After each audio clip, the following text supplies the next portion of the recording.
In this video, I'll show you how to create a summary task in only 2 clicks of the mouse.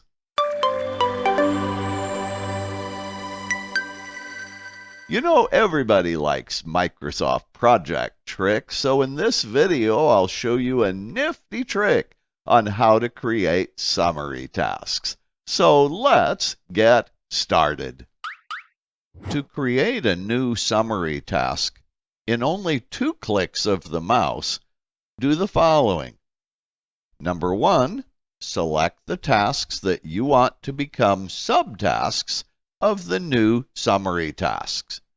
Step 2, click the Insert Summary Task button in the Insert section of your task ribbon.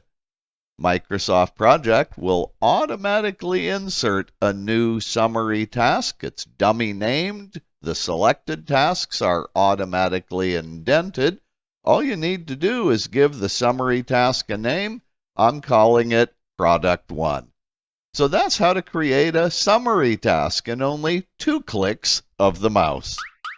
So there you have it, creating a summary task in only 2 clicks of the mouse.